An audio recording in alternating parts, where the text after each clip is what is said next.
Hi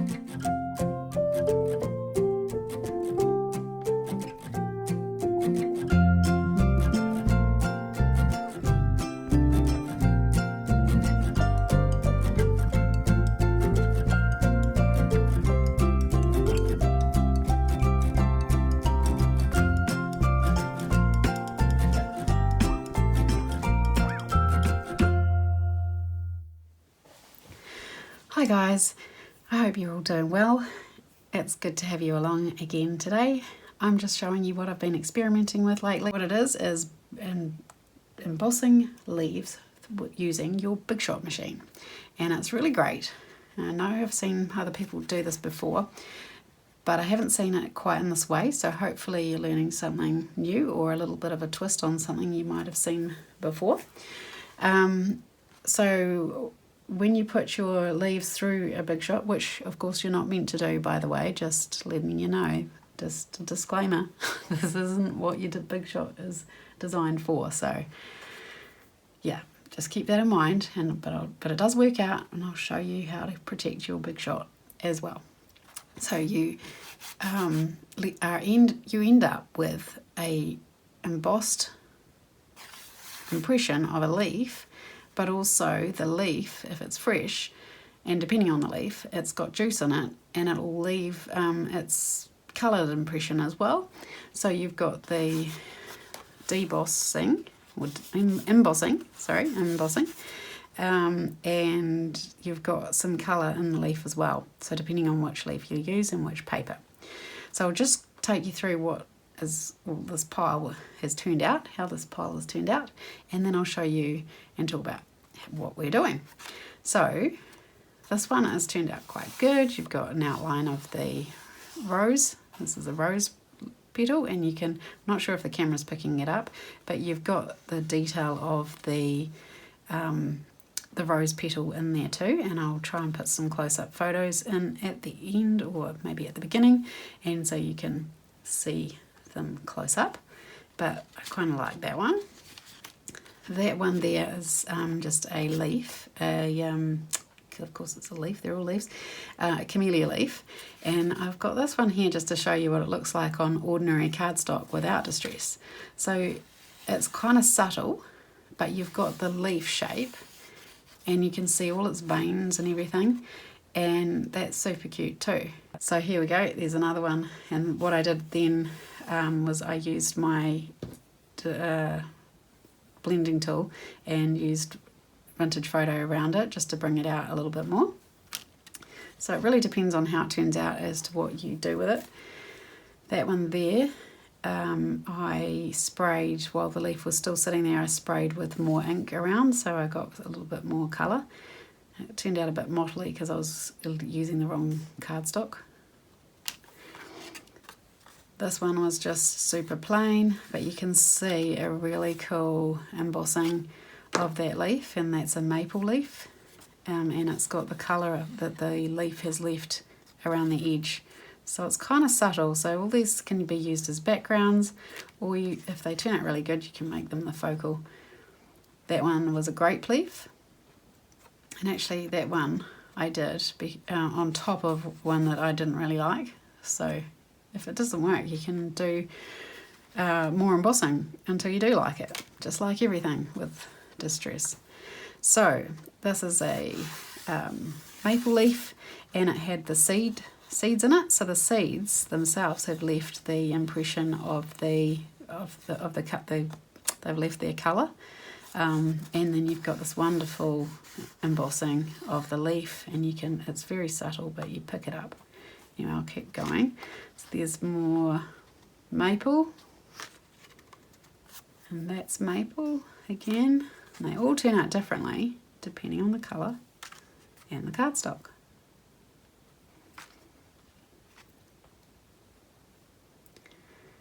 That one is actually on a shimmery cardstock, so you can see a little bit of shimmer in it. Not sure if the camera will pick that up. That was roses. Rose leaves. Maple leaf again. Maple, and this one I attempted to spray after while the leaf was still sitting there. but the ink got underneath the leaf, so it didn't quite work. But I think it sort of adds to its grungy appeal, so it's cool. This one was just a grape leaf, and it left a great detail impression there. And this one is maple again, and this maple has got great stems and the great veins in its leaves, so the more, different leaves will react differently. Maple again, and that is actually on Dilutions cardstock out of a journal, an art journal. I find that work really good for spraying with distress ink, and it can be cheaper than buying the actual tags themselves, and also it's cheaper than watercolour cardstock.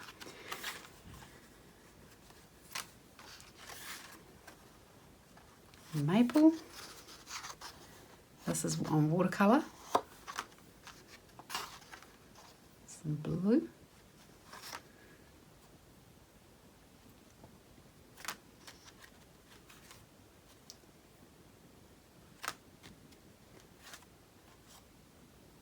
now I'll tell you how I got that effect of the outlining in a minute. Now you end up with a little bit of greenery left over, but it does just rub off after a while, and if it doesn't you can re-wet it and just sort of rub it off. But I kind of like it. It adds to the grunge, it adds to the organic nature of the technique, I think. And here we go, some last ones.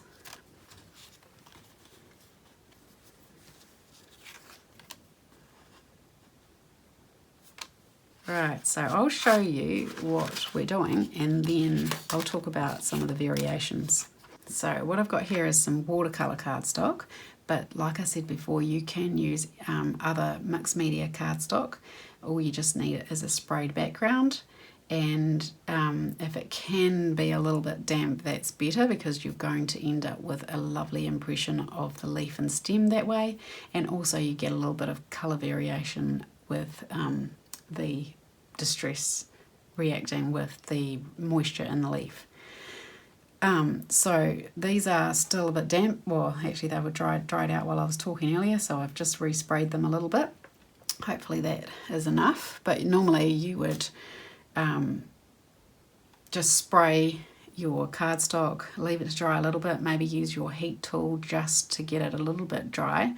If you're working on the Dilutions cardstock, you really only need to spray it and then use a paper towel to daub it off, to sort of dab it off, and then you're good to go. It's not too wet. But you don't want it too wet because then you're going to end up with dye etching out over the edge of your plates on your Big Shot, and you don't want that.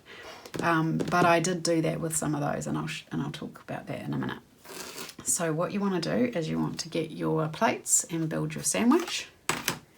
And what I have got, and you can just use in any old sort of cartridge art paper. This is just out of a cartridge paper. It's a bit thicker than normal paper, but yeah, so that's just to protect your plate. And what you can do is use watercolour paper if you've got some spare lying around, because that will absorb the any moisture a little bit better and just protect your plate. Then you want to put your coloured bit in, and again that's a little bit damp. If it's dried out a little bit, you can just spray lightly with a little bit of water, and then you want your leaf. And we'll put a rose on this one, I think. And then I've got a piece of just baking paper, and I'm putting over the top of that. And then another piece of cartridge paper, and then your top plate. Now, if your plates do get a little bit dirty, you can just wash them up in the sink with soap and water. And if you think that's, because you know how your plates have got cut marks and things, if you get any of this a distress stain in there, it could stay in there for quite some time, and then you might want to put some white cardstock, do some die cutting, and then you'll wreck your white cardstock because you've got distress stain on there. So do be careful with that, but it can come off with a bit of water, and if you're lucky enough to have some spare old plates, use those instead. Right, so I'll just put that through the Big Shot. So back again, here we go, take this off. Now, what I find the baking paper is good for is just keeping the leaf from sticking to the top piece of paper, and that way the leaf will stay on there a long time if you want. Now you could leave this to dry a bit and then use your ink blending tool to blend out a little bit of the edge, or you could just lift up the side and see what's going on. And if you're happy with just the outline of the leaf that it's left, you can just leave it like that. Or you could come in with your dauber, your blending tool, and do something like this, because that one just turned out a little bit plain, so I just went in with a bit of vintage photo around the leaf just to bring it out a little bit more. I didn't do a particularly good job, this was just an experiment, but that's just showing you what can be done. So we'll just pull this off.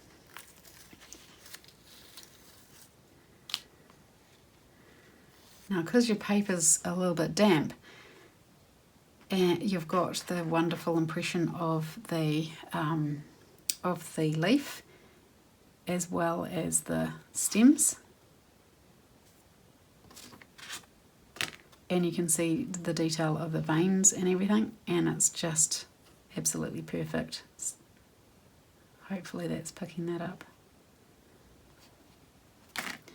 So for this one, I thought we'd try the maple leaves, and I just want to spray it lightly with water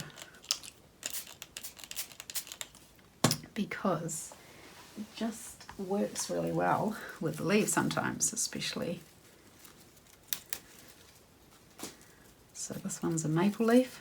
I'm just spreading the branches out a little bit so you've got some, don't worry if they're overlapping. You can use different leaves on the same page. You can try all different ideas and leaves and layouts. So again, I'm using watercolor cardstock, but you could use any of your favorite distress cardstock. You could do them on mixed media tags, you could do them on the Dilutions journal paper like I said, or thick cardstock does work quite well, but it depends on how well your spraying goes as to how it turns out. So I'll just take that to the Big Shot and we'll see what happens. Okay.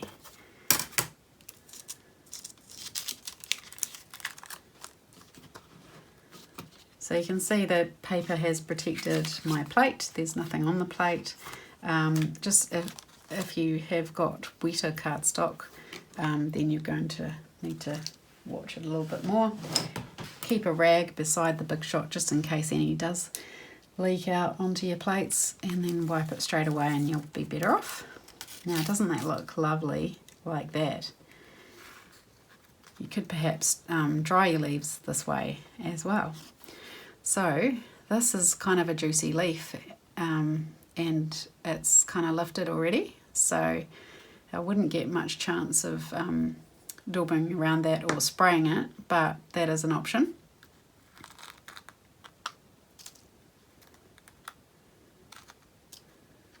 So the leaf has left its impression.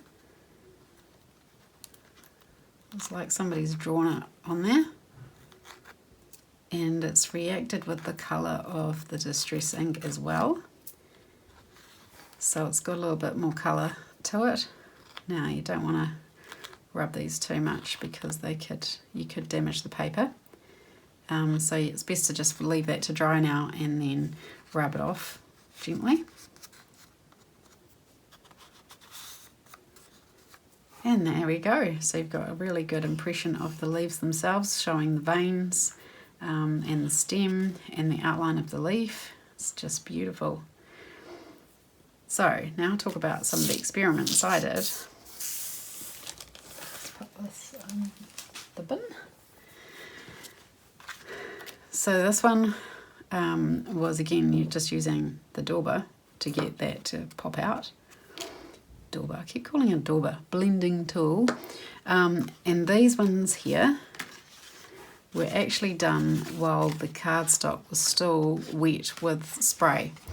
And what I did was I sandwiched them, well, I probably can't find the actual pairs that they went with, but I had one colour like a light coloured blue, and it was the tumbled glass, and then I had the other side being a darker colour like this one. Oh, here we go, this is definitely a pair. And then I put the leaf on and sandwiched it in my Big Shot. I sandwiched it in my Big Shot like that, and then put it through. And then there was a bit of seepage of ink because my paper was so big, and it seeped out, and I had to clean my Big Shot, so that was funny. But what I liked about it was that the distress ink reacted to each other. So you have the outline in the mustard seed because that was the colour that was on the other side. Oh, that might be a pair there, nearly, maybe. And yeah, so they were facing each other. So I'll show you with a leaf. So I had two pieces, sprayed different colours, and then I faced them together while they were still quite wet, and then put it through the Big Shot in the sandwich like I showed you before. And then because both of the pieces of cardstock were still quite wet, not just damp, they blended together and created this really looking like eco-dyed, but not quite so grungy maybe. Yeah, and then you've got this impression as well, and it's instant because then it's dry. And then once you've finished, you can leave them all under a heavy book to dry, and then you've done. So, hope you like that, guys, and I'll catch you next time. Bye.